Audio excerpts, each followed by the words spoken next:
Hello students, मैं वर्षा Madhav commerce classes में आपका हार्दिक अभिनंदन करती हूँ। आज हम स्टार्ट करने जा रहे हैं क्लास 12 की बुक का नाम है मैक्रो इकोनॉमिक्स में फर्स्ट चैप्टर है इंट्रोडक्शन। आज हम स्टार्ट करेंगे। मैक्रो इकोनॉमिक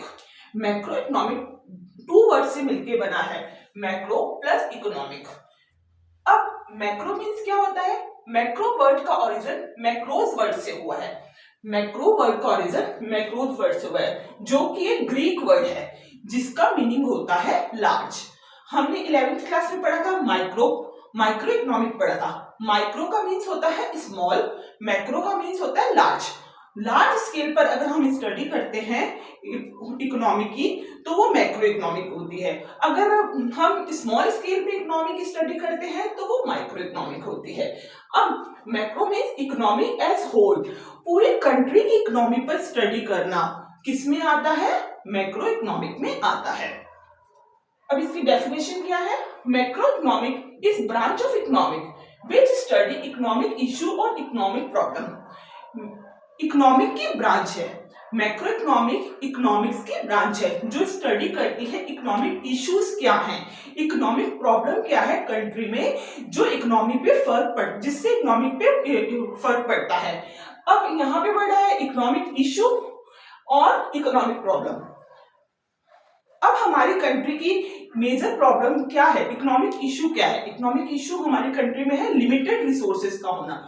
हमारे पास रिसोर्सेज हैं बट वो लिमिटेड है और उनका यूज ऑल्टरनेट है, बहुत जगह पर वो यूज आते हैं। फॉर एग्जाम्पल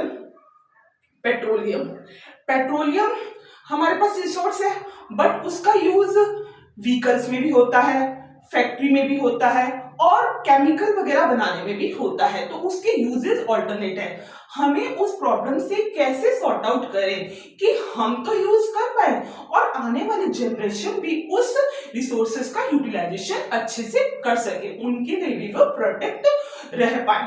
तो इसी प्रॉब्लम से सॉर्ट आउट करने के लिए मैक्रो इकोनॉमिक में स्टडी की जाती है। अब किस किस की स्टडी की जाती है?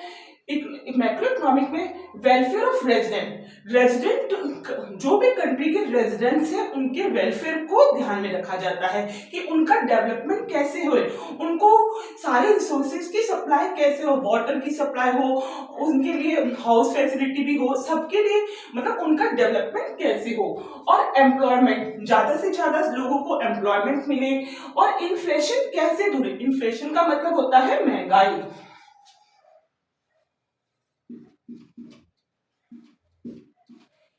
कि महंगाई जो चल रही है उससे कैसे दूर हुआ जा सके, महंगाई कैसे कम हो।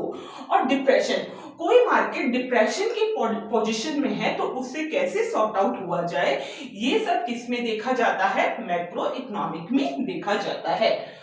How government can improve state of economy, India की जो इकोनॉमी है, हमारी कंट्री की इकोनॉमी है, उसको डेवलप कैसे किया जाए, गवर्नमेंट उसको डेवलप कैसे करे, ये सब इसमें देखा जाता है। अब difference between macro economy and micro economy, macro economy and micro economic में क्या डिफरेंस है, उसके 5-7 बेसिस दे रखे हैं, उसके बेस पर हम करते हैं।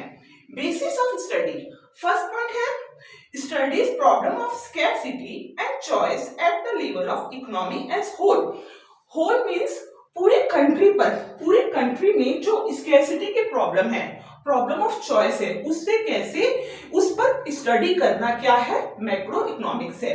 अब स्कैर्सिटी मतलब कमी, मतलब अभाव, या फिर बोल दो कि सीमित मात्रा में होना, लिमिटेड मात्रा में होना, और उसके चॉइस ऑल्टरनेट होना, लिमिटेड रिसोर्सेज उसके चॉइस ऑल्टरनेट, इस पर स्टडी करना एज अ होल पूरे कंट्री के बेस पर, तो इसे मैक्रो इकोनॉमिक में आता है। Basis of study in micro economic, study problem of scarcity and choice at the level of individual, जब लेवल ऑफ इंडिविजुअल पर प्रॉब्लम ऑफ स्कैर्सिटी को पर स्टडी करते हैं तो वो माइक्रो इकोनॉमिक में आता है। नेक्स्ट पॉइंट है इकोनॉमिक वेरिएबल मतलब वेरी करते रहना, चेंज होते रहना, स्टेबल नहीं होना। अब जो डिमांड है वो वेरी करती है। अब जो हमारी कंट्री की पॉपुलेशन है वो इस ईयर है, दूसरी है, नेक्स्ट ईयर फिर चेंज हो जाएगी। ये क्या होते हैं, वेरिएबल्स होते हैं, उन पर स्टडी करना। अब मैक्रो इकोनॉमिक में किसमें स्टडी की जाती है, macro variable such as aggregate demand और एग्रीगेट सप्लाई। टोटल डिमांड, पूरी कंट्री की टोटल डिमांड कितनी है, टोटल सप्लाई कितनी है, एग्रीगेट मींस टोटल डिमांड कितनी है, टोटल सप्लाई कितनी है, इस पर स्टडी करना मैक्रो इकोनॉमिक में आता है। इसी तरह कंज्यूमर की डिमांड कितनी है, एक प्रोड्यूसर की सप्लाई कितनी है, वो आता है माइक्रो इकोनॉमिक में। Next one is economic agent. अब आप ये सीधा सिंपल क्वेश्चन भी बन सकता है कि इकोनॉमिक एजेंट कौन होते हैं। अब economic agent that person who take economic decision, ऐसे इंडिविजुअल या इंस्टीट्यूशंस जो इकोनॉमिक डिसीजन में पार्टिसिपेट करते हैं। फॉर एग्जाम्पल अब देखिए, मैक्रो इकोनॉमिक में कौन इकोनॉमिक डिसीजन लेता है, इंस्टीट्यूशन लेता है। मैक्रो इकोनॉमिक में इंस्टीट्यूशन के द्वारा इकोनॉमिक डिसीजन लिए जाते हैं और माइक्रो इकोनॉमिक में इंडिविजुअल के द्वारा इकोनॉमिक डिसीजन लिए जाते हैं। अब इंस्टीट्यूशन की एग्जांपल जो आर्टिफिशियल पर्सन है, मींस आरबीआई, सेबी, जो कोई भी पब्लिक सेक्टर, अदर कोई कंपनी, ये सब क्या है, इंस्टीट्यूशंस है।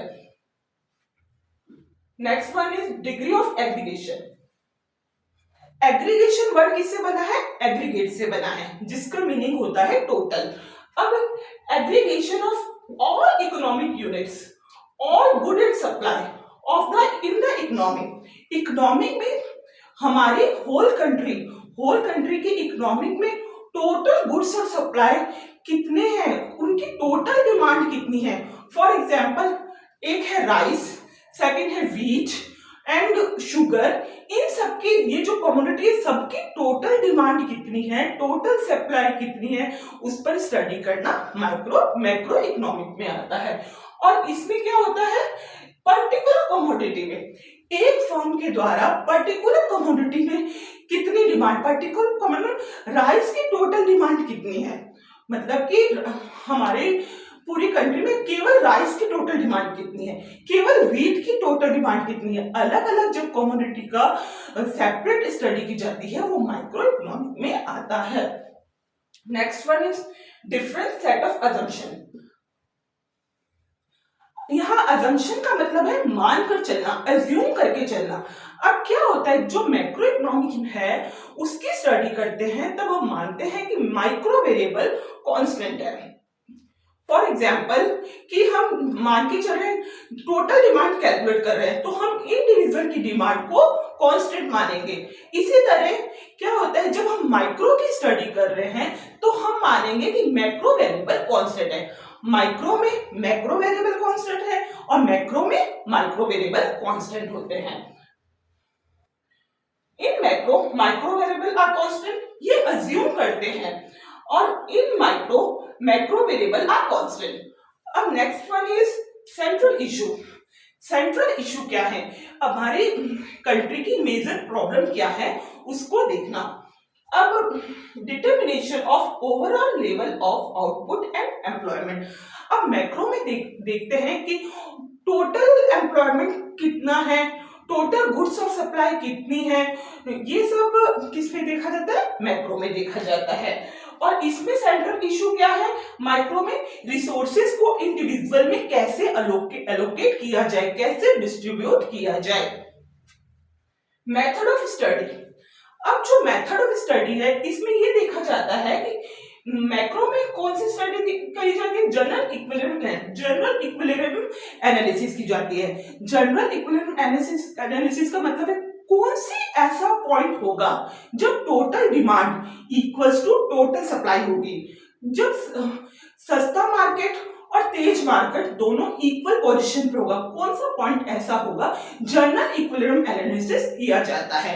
और यहाँ पर पार्शियल इक्विलिब्रियम एनालिसिस, एक फर्म का इक्विलिब्रियम देखा जाता है, पार्शियल मतलब एक फर्म का इक्विलिब्रियम बिंदु देखा जाता है।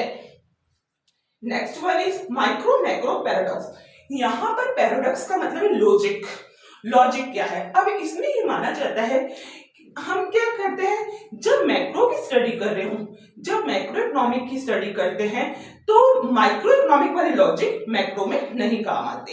इसी तरह जब माइक्रो इकोनॉमिक की स्टडी करते हैं तो मैक्रो इकोनॉमिक वाले लॉजिक इसमें नहीं काम आते। फॉर एग्जाम्पल हाँ, एक इंडिविजुअल है, वो मनी सेव करता है।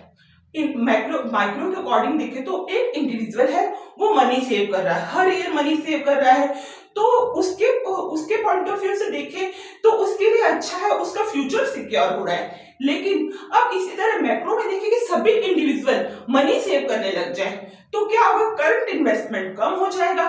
करंट इन्वेस्टमेंट कम होने से एम्प्लॉयमेंट नहीं मिलेगा और पॉवर्टी बढ़ने लगेगी, इकोनॉमिक को लॉस हो जाएगा।